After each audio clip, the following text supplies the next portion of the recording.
Hello, everyone. So we have the third lecture of this course today, and today we will talk about some string manipulation. We talked about the string data type last time, and then we'll talk about three important categories of algorithms: guess and check, approximations, and bisection. So last time we talked about strings as a data type, and we also talked about making decisions in your programs using the if else construct. That way we can decide which path to execute within our program. If there are more than one, we also talked about some iteration constructs. Two of them are while loops and for loops. And there's a bit of difference between them. And for details, we discussed the details in the last lecture. Today, what we will talk about is how we can manipulate strings, what kind of operations we can do on them. And we will look at those three types of algorithms, the guess and check algorithms. We'll see a couple of examples. We'll see some examples for the approximation solutions. And lastly, we will take a look at bisection method for finding a solution to a mathematical problem. So strings are simply a sequence of characters in a variable. These characters are case sensitive. So capital A is not equal to lowercase a. We can do these operations on them. For example, checking for a value within a condition or just comparing two values using the equality operator. We can also check whether one string is smaller or greater than the other one. And the answer to that is simply that lowercase a is smaller than uppercase a. So that's how one string can be smaller than the other one in alphabetical order. Then there is a very important function, which is a built-in function provided to us by Python, and it is the len function, which gives us the length of any string.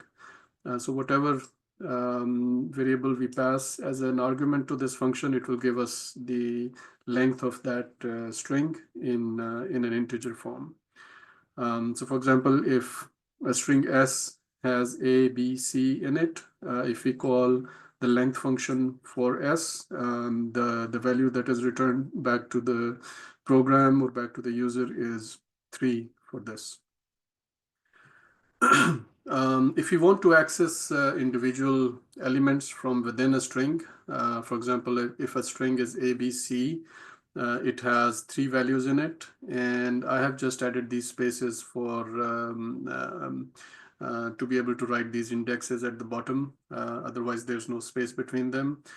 Since there are 3 values in this string s, the first one would be at index number 0, the second one would be at index number 1, and third one would be at index number 2.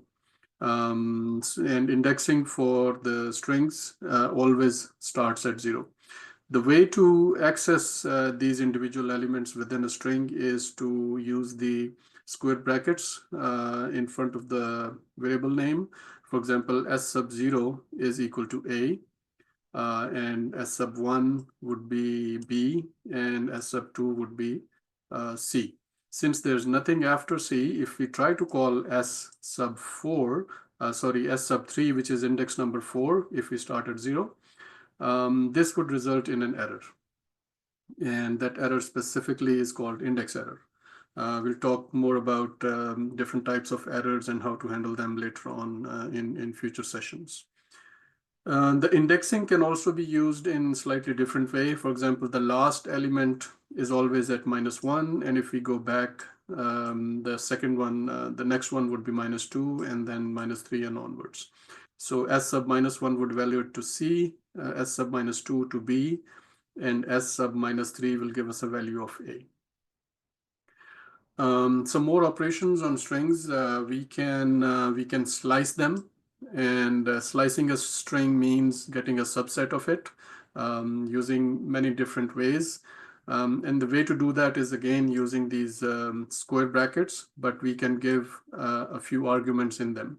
As you saw, in the previous slide that we were just getting a value on a specific index that was just one value of start.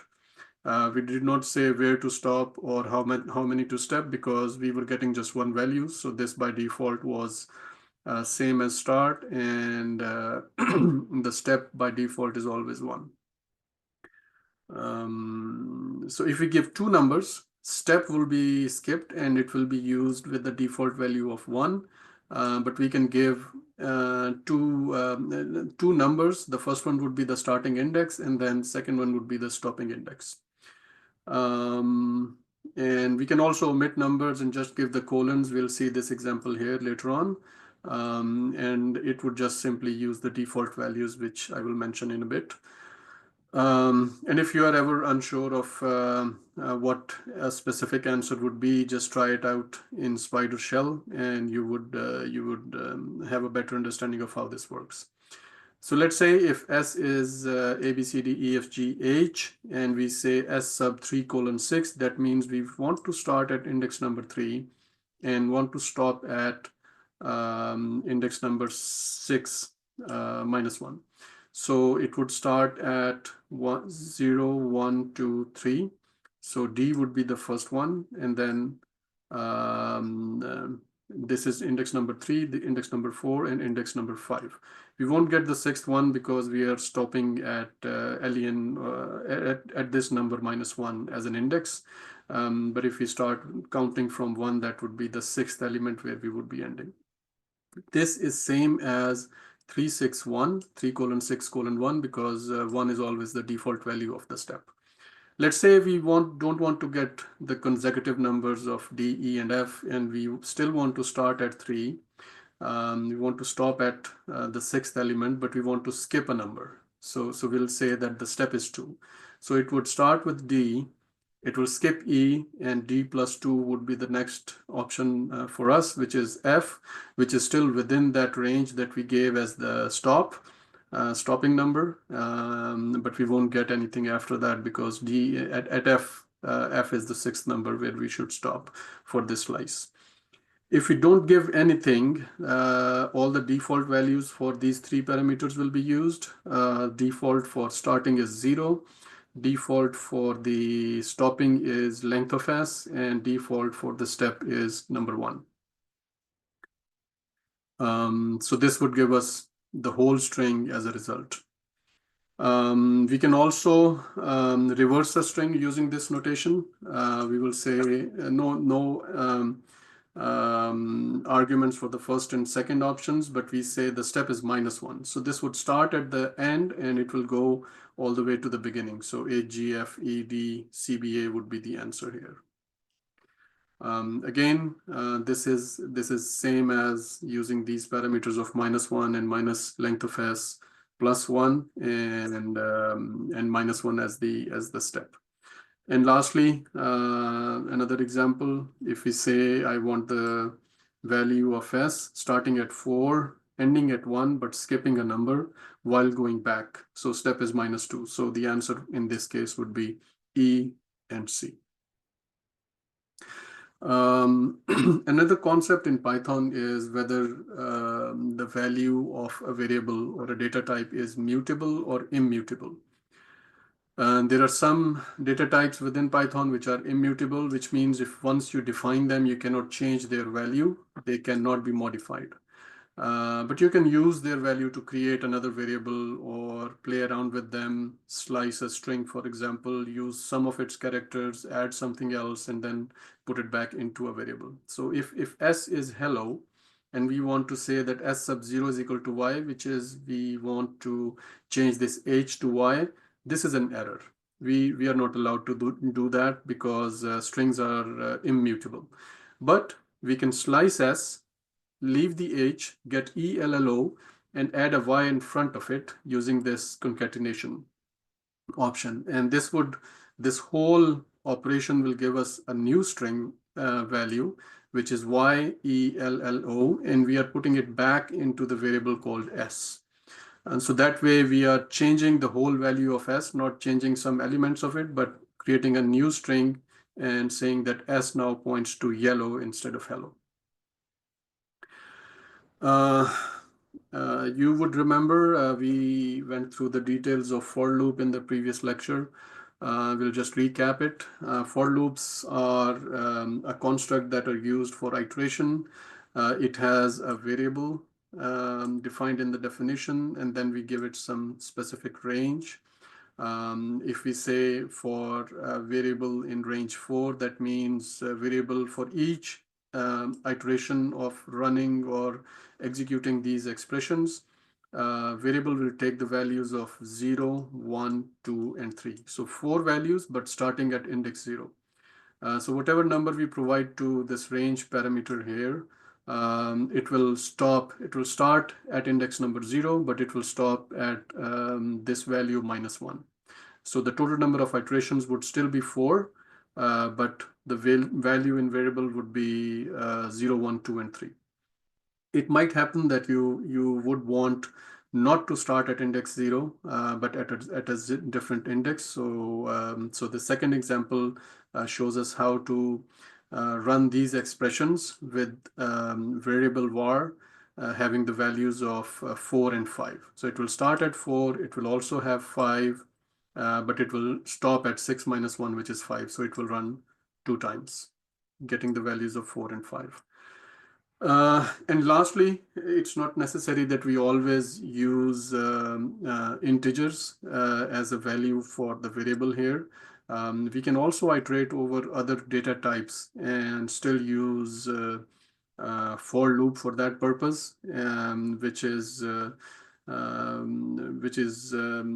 way to say that we don't always have to use the range function using numbers as parameters, but there are many other methods that we can use for loop for us in programming. Here is an example. We are saying that so these two examples do exactly the same thing. These 3 lines here and these 3 lines here. In the first example, we are still using the range function, and the index has an integer value starting with 0 and ending at length of s minus 1. Right? And every time we go into this for loop, we are checking whether the element at that specific index, one by one, we will be checking all of them, and whether it's equal to either I or U. If it is, it will print a sentence called there is an I or U. There is another way of rewriting this for loop without the use of index. We can simply say that for character in S. Now, S is a string. No matter how many characters it has in it, there are a few here. Every time these two statements will be executed, a new value of a character of S will be used in this variable called char. So we can simply say if char is equal to I or char is equal to U. If yes, then it will print there is an I or U in as an example. We have this part of code in our code file that we shared in the beginning. So let's uncomment these lines and run them. Let's comment these ones back. Okay. So string is called, has the value demo loops, and it's checking for an I or U in them. There is no I or U in it, right? So if I add it and run it again, it will say that there is an I or U, and the second for loop will also print the same answer, there is an I or U. But if I remove this U from the string value and try to execute it, there is no output because this if condition and this if condition, none of these two will be valid. Let's go back to our slides. So this is an example of robot cheerleaders. It's a very simple program. We are getting an input string called a word. And we are also asking for a number which will represent the enthusiasm level of the user. We will put that number value in times. And what we are doing is simply saying that initialize I with 0, and then while I is less than length of word, that specific index within the words word string is added to the variable called char. And then we have to print give me a letter, right? So this AN letters in the beginning is another variable. We defined it to identify those alphabets before which, if we say the alphabet name or alphabet value, we should use an AN. For example, AN A. We don't say AA, or we don't say AN B, we say AB, a B. So it would just simplify, tell our print statement whether to use an AN or an A when we write this sentence. And then we would increment this value of I to go back to the beginning of the while loop. That way we will iterate on the all the characters within word. And at the end, we will just spell it and repeat that number of times. And this times is again the variable for which we got a value from the user, converted it into an integer, and put it in this variable called times. Let's try to execute this from our code file for this lecture.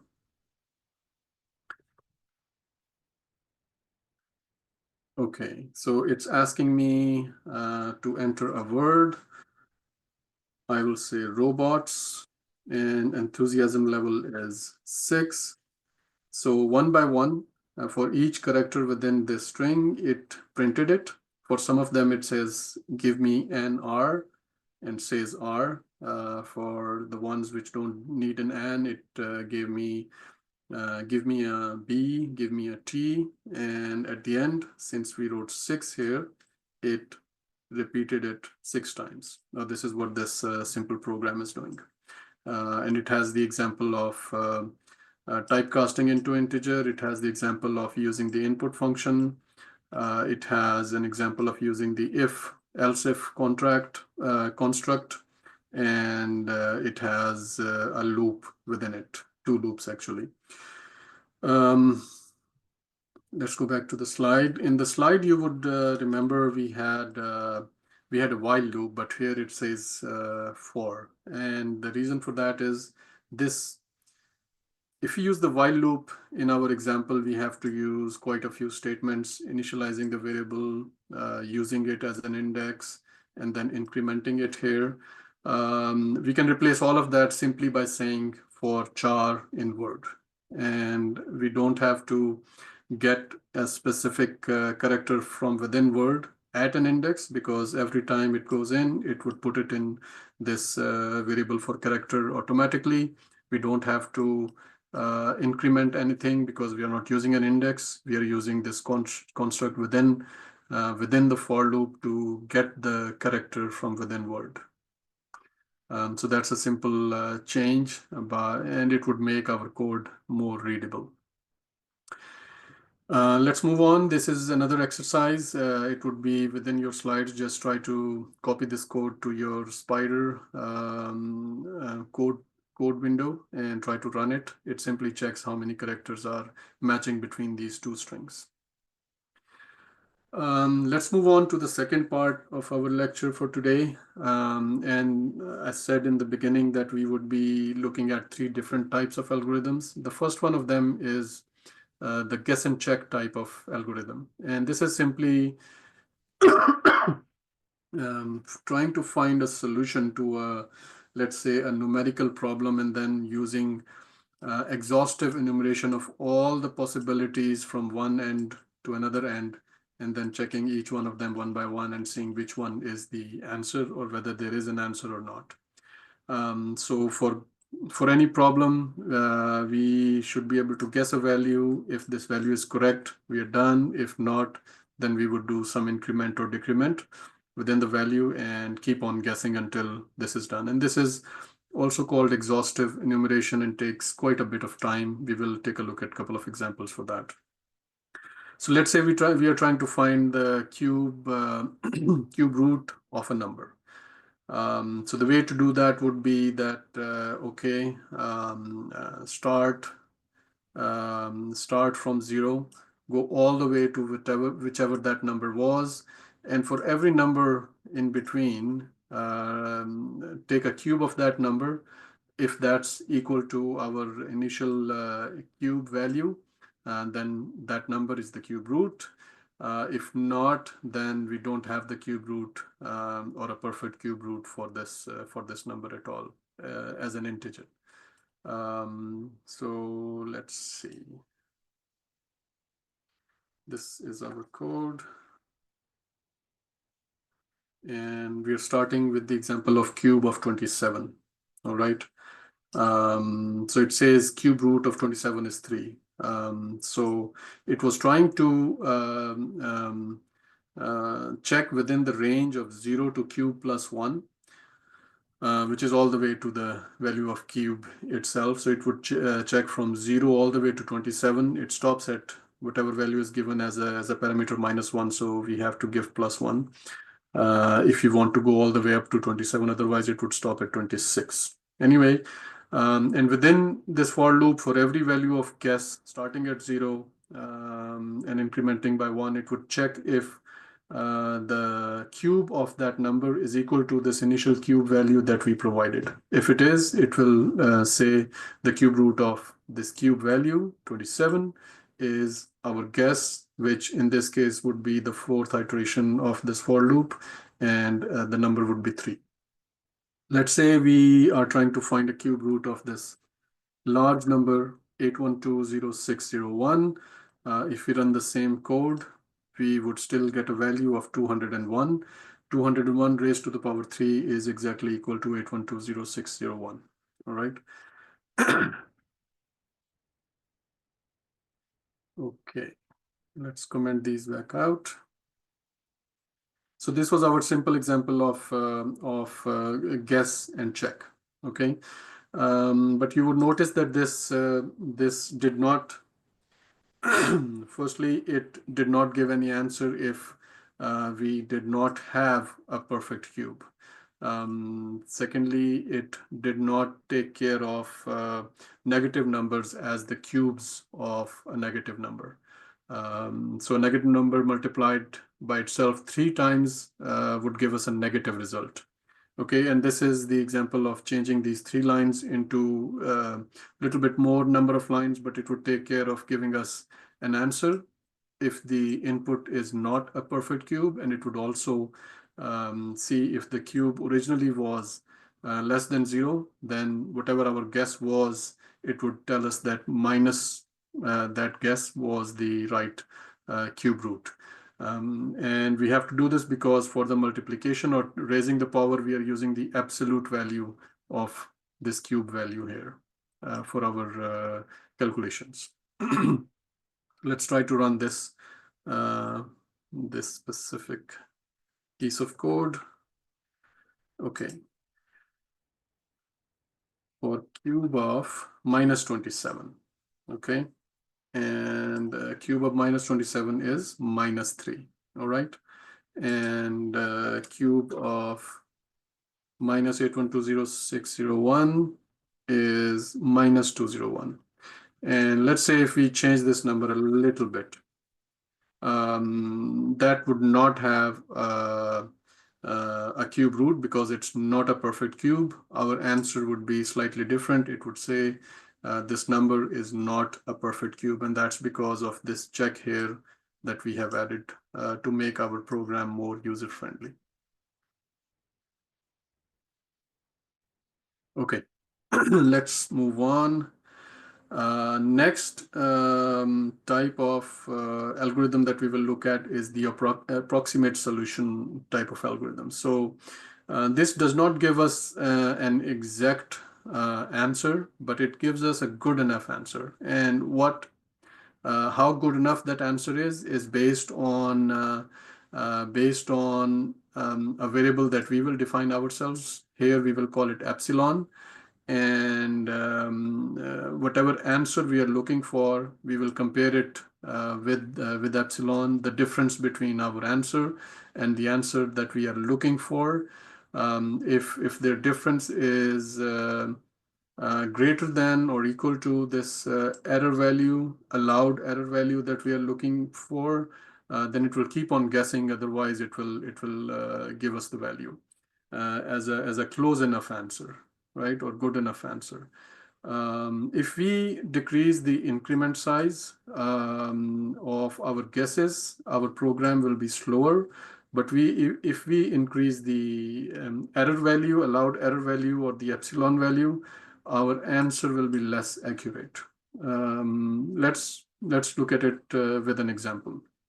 So what we'll try to find cube root of a number, okay, which we will provide as an input, and we will say our allowed error value of epsilon is 0.01.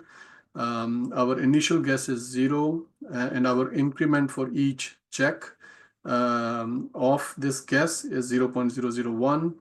And we also want to keep track of how many guesses we have done, because changing the epsilon or increment will have an impact on our number of guesses. Okay. So we will check, we will keep on checking while the cube of our guess minus the actual cube that was provided to us, as long as that's greater than our epsilon value. Okay. And guess is still less than or equal to cube. I will come to this part in a bit. So if that's true, which means it's still greater than epsilon, it's the difference between our guess and the actual answer is still greater than the allowed error value. We will keep on changing our guess with this increment, and we will increment our number of guesses by 1 to keep track of how many operations we have done. And when we come out, we will print our number of guesses and the answer, whether it was able to find the cube root or not. Okay, let's try to run this this specific part of code. Okay, so the number that we are trying to find cube root of is 27, with an epsilon value of 0.1 and an increment of 0.01. Okay. So it said that 2.999, which is very close to 3, is close enough, is close to the cube root of 27. And it found out this number using our initial guess, the increment, and the allowed error value of 0.1. But it did 300 guesses to reach to this number. So this is an approximate solution for this. It's not an exact solution. But it gave us this answer. Let's say if we increase our increment by a factor of 10, our number of guesses from 300, they will be about 3,000. And the value that we are getting back is also not so perfect. Still a close answer to the cube root of 27. So that's how changing this increment by a factor of 10 would make our program a little bit slower. Let's say we want to find the cube root of a large number. We did this in the previous example. We know the answer is 201. Let's see what we get over here. So we got 200.999, which is very close to 201, and it says it's close to the cube root of this number. But the number of guesses here was 20,100 guesses. That's how long, or that's the number of operations it took for our program to reach this approximate number, which is within the allowed range of this epsilon. The last example here is finding the cube of 10,000. And for that purpose, let me just comment out this, this part of the check, which is checking whether guess is less than or equal to cube. And if I run this, you will notice that there is no answer. And the reason it did not give me an answer, either that it failed to find the cube root or it's close enough to the cube root, The reason for that is it's still running, and so don't worry about it. If you ever get stuck in an infinite loop, just press Control C on your keyboard, and it will break the execution. You will get back to the shell. And the reason for this is that we omitted this extra check of and guess is less than or equal to cube. So what's happening here is that for this specific example of 10,000, we said, okay, we will do our approximations between 0 and 10,000, okay? And the number that we are trying to look for is somewhere here, and it is in a very narrow window of our allowed error of epsilon, okay? But then we have a starting guess of 0, and then we have an increment of 0.0001, okay? So it will check here, it will check here by doing this small increment, and it will keep on going, and somehow it checked just before this interval, and it checked right after this interval and kept on checking. And it somehow skipped this window of epsilon here, and it went beyond 10,000 and still kept on checking, okay? So unless, but we want it to stop, not go beyond the specific number itself, because it's never possible that the cube root of a number is greater than that number itself. So that's why we have this extra condition of and guess is less than or equal to cube. If I uncomment it here in our example and run this program again for 10,000, I would get a different answer that failed on cube root of 10,000 with these parameters. It may be possible to find it if we either increase the increment or increase the epsilon value, but it might still not be possible to find that. By increasing the increment, it's still not finding even after about 10 million tries, right? So we'll have to, that way you have to, it's still not a perfect solution. It's an approximate solution. In some cases, it might still not work. Our next example is bisection search. So this is a kind of search mechanism where we decrease the size of our search area by half on every iteration. So every guess is halfway between the start and the high and the low value of the window within which we are trying to find it. So let's say if we want to play a game here, let's say I'm trying to find a number between 0 and 100. And I say that I can always guess that number in 10 tries, okay? So let's ask Spider to give us a random number between 0 and 100. It's giving me an angry text as an error. That was because I haven't imported the library called random. So once I have imported it, I will say again randint between 0 and 100, if I can spell it right.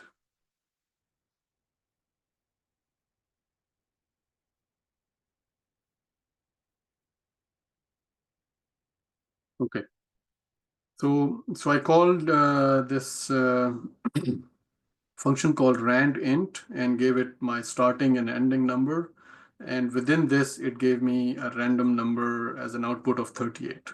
Okay, so for our example, let's say I'm trying to find 38, but I don't know that. And I know my range is 0 to 100, and I want to get it in less than 10 tries. Okay, so my first guess for this bisection search method would be 50. Okay. And my next question would be whether the answer is greater or lesser than that. Our answer is lesser than that, so I will discard this portion of my my search window. Okay, so I'm left with my second guess between 0 and 50, of course, that would be 25. And again, my question would be whether the answer is greater than or less than 25. It is greater than 25, so I would discard this portion here. Okay. Now I want to search a number between 25 and 50. My guess at this point would be either 37 or 38. So I say I'm guessing 37. Is it greater than or less than my answer? It's less. So answer is greater than this number. So I would discard this portion of my search window, and I would guess another number which is between 37 and 50. And this time I would search for 42. Again, it would say, no, that's not the number. It's not 38, but my answer is smaller than this. So I would again discard another portion of my search window. And between 37 and 42, I would try to get the answer of 40 as my next guess. That would allow me to discard the higher window here. And my only remaining option are 37. Between 37 and 40 are 38 and 39. Let's say I guessed 38 this time, and that was my answer. So let's see how many guesses I did. 1, and then 2, 3, 4, 5, and at sixth try, I got my number, which is definitely less than 10. And this whole game is rigged a bit, because if I follow this method, I can never go beyond 7th guess. And that's because the log base 2 of 100 is 6 point something. So if I reduce my search window by half every time, I would always get to the answer in log of the log base 2 of that number that I'm trying to find. So that's basically the theory behind bisection search. Here is the example. Let's check our code related to this example. Let's comment out the previous one. And this is our bisection search for cube root of 27. So if you remember our approximate search for 27, we had to do how many? 300, 200, 300 guesses. Okay, and let's see how many guesses do we have to do if we use bisection search. So let's run this program. In 14 guesses, I was able to find the cube root of 27, which is a number very close to 3.0000 something, with this epsilon value of 0.01. Okay. And what we are doing is we have a low value of 0, a high value of the cube itself, and our guess is always high plus low divided by 2, which is exactly in the middle of these two numbers. And then the same loop goes on where we check whether it's less than the cube. Then based on whether it's less or higher, we are changing our value of low and high accordingly. And making a new search window, which is half the size of the previous one, and making the guess once again. Okay. So let's try to find the cube root of this number 8120601. If you remember last time, it took about 20,000 executions to find this value, 20,100. And if we use bisection search, we got this answer in 44 tries, which is a considerable gain in execution time for this kind of operation. So so our bisection search considerably reduces the execution time from the complexity of n times down to log of n times, log base 2 of n times. So our search space in the beginning was n. After first guess, it was n divided by 2. Our second guess, it was n divided by 4. On kth guess, our search space would be n divided by 2 raised to the power k. And our number of guesses converge on log of n base 2. So this this is an example of reducing the complexity of our solution, or reducing the execution time of our solution by using using bisection search. This is also called binary search, and that's one of the very efficient types or category of algorithms that we have. Now, in this example, we did not modify this to work with negative cubes as we did for the previous one. Try that out. This is given to you as the code for this lecture. Try to modify this for finding cube roots of negative numbers, but also try to work with numbers which are less than 1, right? And the reason for that is that if we have any number which is greater than 1, the cube root would be somewhere between 1 and that number itself. But if the number is between 0 and 1, the cube root would be outside of this window itself. So let's say if it was 0.5, the cube root of 0.5 is somewhere here, maybe 0.6 or 0.7, or close to those numbers. So for a search space where your input is less than 1, you would have to modify your program to modify your search space not to be between 0 and your cube, but also somewhere between 0 and another number, which you should try to find out. Take this as a challenge for this lecture. Thank you very much. This would be the end of this lecture, and we will continue in our next class. Thank you very much. Bye.